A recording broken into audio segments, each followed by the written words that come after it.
E hoje, como nós estamos tendo muitas questões que falam da violência, do grande problema que a nossa juventude tem enfrentado, eu trouxe aqui uma pessoa muito especial para fazer parte do nosso programa, que hoje é em Belo Horizonte.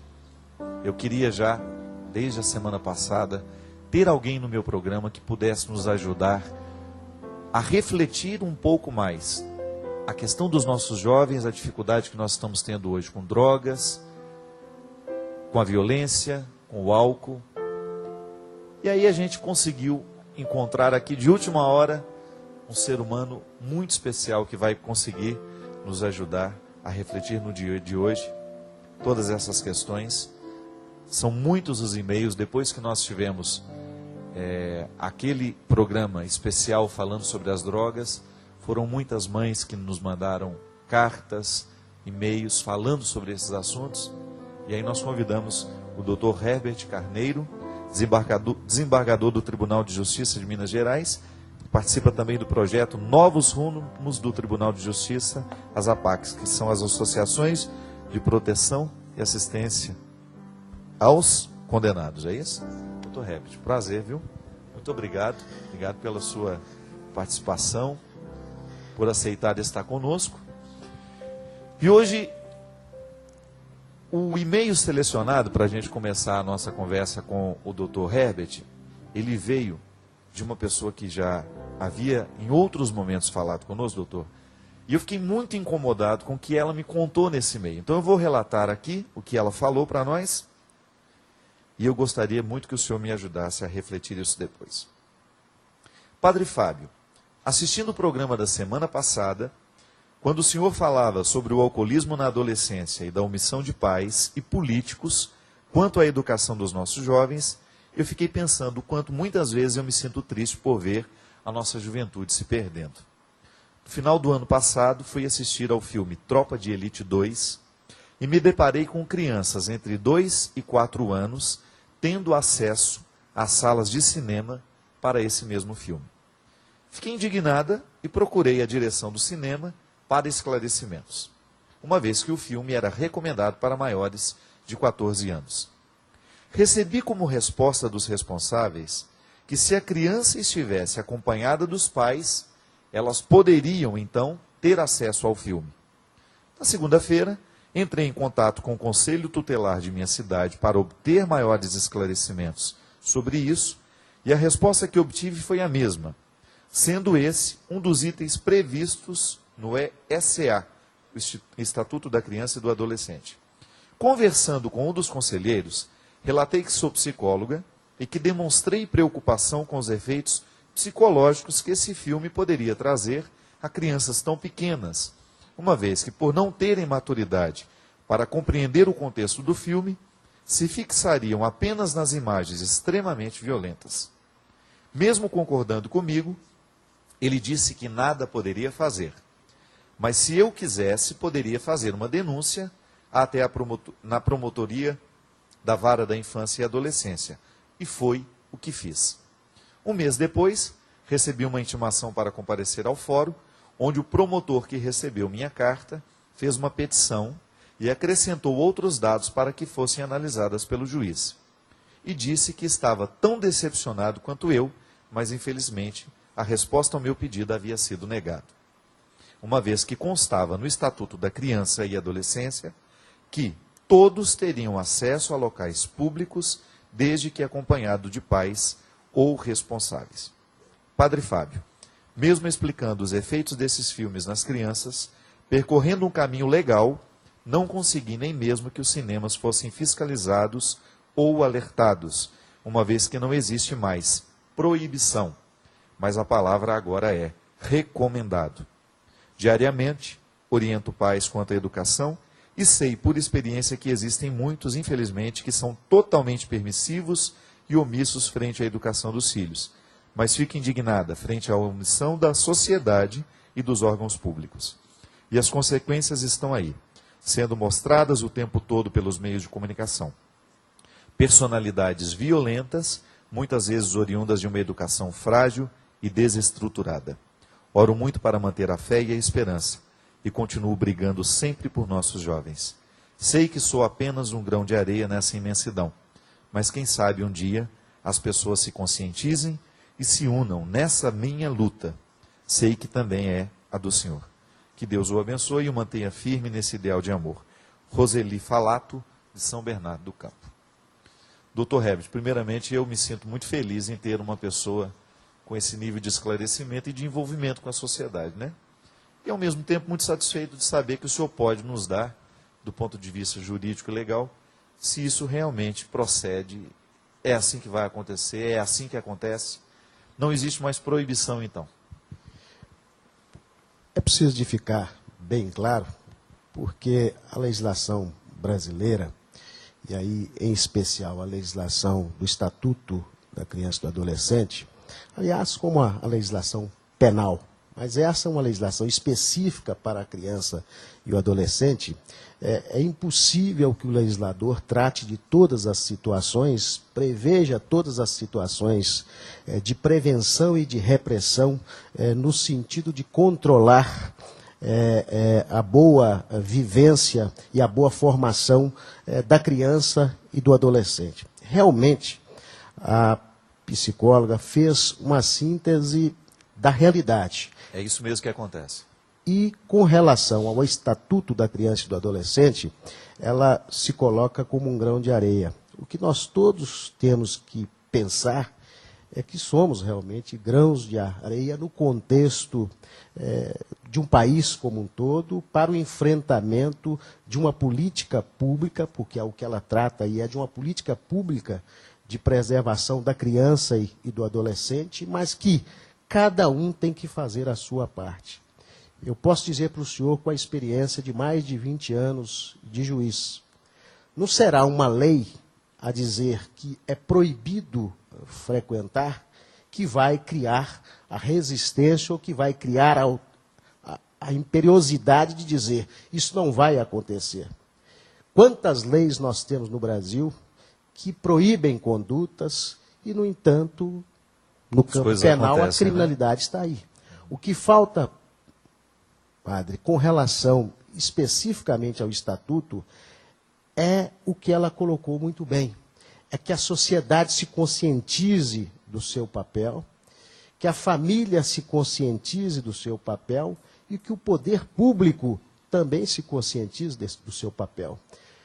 Num simples episódio havido dentro de um cinema, o senhor tem a conjugação aí de um cenário bastante amplo, né, doutor? Exatamente como prevê o Estatuto. Você tem aí a sociedade, ela representa a sociedade, as crianças que estão lá, destinatárias do Estatuto, representam a sociedade, o poder público, porque, naturalmente, quem explora aquela atividade recolhe tributo para o poder público, o empresário que está explorando a atividade é a sociedade, e a família, naturalmente, dessas crianças que, se estavam lá desacompanhadas, também cometeu a sua omissão, porque deveriam estar conduzindo os seus filhos para lugares melhores. Então, o que falta, e eu insisto muito nisso, porque trabalho, inclusive, numa atividade no Ministério da Justiça, no Conselho Nacional, que tem a consciência hoje de que não será a legislação penal, não será a legislação proibitiva que vai resolver os nossos problemas. Nós já temos leis, aliás, como o próprio Estatuto, que são muito boas. O que nós precisamos de criar é cultura de respeito às leis e de eficácia e efetividade das leis. Quer dizer, não adianta eu amanhã proibir se eu não tenho uma estrutura do Estado que possibilite a fiscalização, que eu não tenha consciência da família de que aquilo é proibido e que não pode acontecer. O termo recomendação ou proibição, do ponto de vista legal, o efeito que gera, se tiver consciência, se tiver compromisso, pouco importa que seja proibitivo ou que seja recomendado. Se tiver cultura de compromisso com uma boa formação de uma sociedade, e a sociedade começa a ser bem formada, é através das suas crianças, é através dos seus adolescentes, eu creio que esse tipo de problema não acontece. Eu posso dizer para o senhor que ela narrou uma situação dentro de um cinema.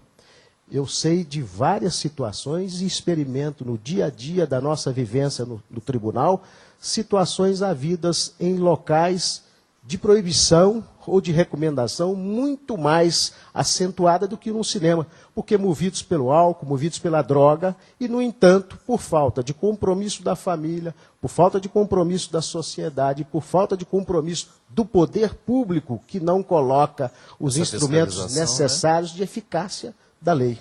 Doutor, o senhor disse uma coisa que a mim é muito recorrente, porque o tempo todo eu tenho acompanhado, às vezes de situações muito próximas, às vezes do que me vem até e-mail, cartas, que esse desrespeito à criança não é nenhuma lei que consegue realmente modificar isso, porque muitas vezes, até outro dia numa palestra minha, eu disse que existem lares que deveriam ser proibidos para menores de 18 anos, infelizmente, porque a cultura que muitas vezes existe dentro da família é de total desrespeito, nascido muitas vezes por uma ignorância, por um desconhecimento de psicologia, por um despreparo humano para a paternidade, para a maternidade. Quando a gente vê que crianças estão expostas a um mundo, a um mundo adulto muito cedo, uma criança, a gente sabe muito bem, a psicologia nos explica isso, que para a gente lidar com determinadas situações e presenciar determinados fatos, nós temos que ter maturidade cerebral para isso, é biologia. Né? Uma criança só é capaz de fazer uma operação matemática depois que o cérebro está preparado para isso. Imagina se na dimensão cognitiva, que é o exercício da inteligência, eu já preciso ter uma maturidade espiritual, biológica, cerebral, muito mais é a exigência da maturidade afetiva para a gente poder lidar com determinadas situações. Então, quando a gente tem dentro de casa o álcool sendo ensinado de maneira deliberada, o pai que bebe na frente da criança, os assuntos que não são para a criança e que são tratados na frente da criança. Uma vez, dentro de uma família que é amiga minha, eu ouvi a mãe que estava separada, a filha era separada do marido e estava lá com a criança, falando do namorado e o menino ouvindo tudo aquilo. O pai havia saído de casa, tinha uns 3, 4 meses, e de repente a mãe falando normalmente dos novos namorados na frente de uma criança de 3, 4 anos. Isso é absolutamente desrespeitador, né? Totalmente, uma violência. Não existe muitas vezes dentro de casa a conduta para que esteja de acordo, que esteja preocupada em fazer aquela criança ter um ambiente saudável. Né? E não adianta nada uma lei vir proibir se dentro de casa a gente não tem essa cultura. Padre Fábio Melo, eu vou dizer para o senhor, a Constituição Federal prevê uma estrutura e uma organização de Estado, do ponto de vista social, do ponto de vista familiar, que eu diria a ideal. Só que entre o que está na Constituição, o que está nas leis, há uma distância muito grande. O senhor está citando um exemplo. Eu tenho cada vez mais estudado criminologia e procurando entender o porquê que um cidadão, não o ocasional, o eventual, mas aquele que habitualmente faz da sua vida a prática do crime, de saber por quê que isso acontece. E cada vez mais eu me convenço de que o defeito pode, às vezes, estar no DNA. Embora Dom Serafim, um pastor nosso, que o senhor conhece, da Igreja Católica, para nosso orgulho mineira, sempre disse que ninguém deixa de ter no DNA uma sementinha de amor. Claro. Ninguém nasce. A gente acredita nessa bondade. Ninguém nasce, né, para o crime, para o crime. Ruim, né? Agora, eu me convenço e digo para o senhor, cada vez mais, o que explica o crime é essa má formação no seio da família. é essa falta de orientação, essa falta de compromisso, não só dos pais, mas até mesmo do Estado, que não orienta, que nas escolas não procura, às vezes, levar discussões que sejam realmente produtivas, que sejam realmente orientadoras, não só dos pais, mas das crianças e dos adolescentes. Então, quando o cidadão chega com 20 anos, como eu tenho visto, para que o senhor tenha uma ideia, nós temos hoje uma população carcerária de quase 500 mil cidadãos presos no Brasil. Quantos? 500 mil presos no Brasil. A caminharmos com a política penitenciária que estamos caminhando, provavelmente em 2014 nós teremos aproximadamente 600 mil presos no Brasil. Em 2020, provavelmente estaremos quase chegando em 1 milhão de presos no Brasil. E o senhor me pergunta quem que está lá? Jovens de 18 a 26 anos, predominantemente. Meu Deus. Que não tiveram nenhuma estrutura familiar, que não tiveram nenhuma ou quase nenhuma estrutura escolar. E o cidadão entra para um contexto, porque a sociedade pede que esse contexto seja cada vez mais rigoroso do ponto de vista da lei penal. A sociedade quer excluir o cidadão, quando muito dá uma oportunidade, quando deveria dar várias para buscar o que o senhor disse aqui no início do programa. Tem o lado direito, mas tem o lado avesso, todos nós temos no dia a dia, cada um tem o seu limite. Agora, sem essa estrutura, sem esse apoio da sociedade, eu tenho visto quem incorre no crime, experimenta o sistema penitenciário que nós temos no Brasil, dificilmente o cidadão se recupera. Dificilmente. O senhor tem hoje trabalhos pontuais, isolados no Brasil, mas boa parte dos cidadãos que entram no nosso sistema, 80% a 85% deles voltam a cometer crime. E por incrível que pareça, nunca incorrem no mesmo crime anterior. Sempre agravado. Agravado. Sempre agravado. Eu repito para o senhor, por quê?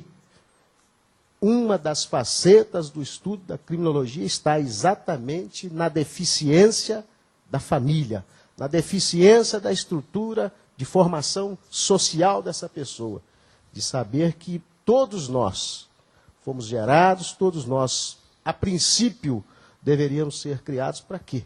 Para estarmos numa sociedade que vive na ordem, que vive na paz, que vive na disciplina. Mas quando o sujeito não tem oportunidade, o crime talvez passe a ser a única oportunidade do cidadão. Doutor Herbert, nós vamos para um intervalinho, nós vamos voltar daqui a pouquinho, continuando essa reflexão. Hoje o programa Direção Espiritual falando sobre família e tendo um amparo legal, jurídico aqui de alguém que conhece as leis, que nos ajuda a entender o lado de lá, né? Aquilo que muitas vezes escapa ao nosso conhecimento. Mas o mais bonito que eu acho é, no momento que a gente conhece o aspecto jurídico legal, a gente descobre que isso acaba retornando para nós também. Porque a família é o lugar onde certamente o ser humano pode ser preparado para que o crime não aconteça.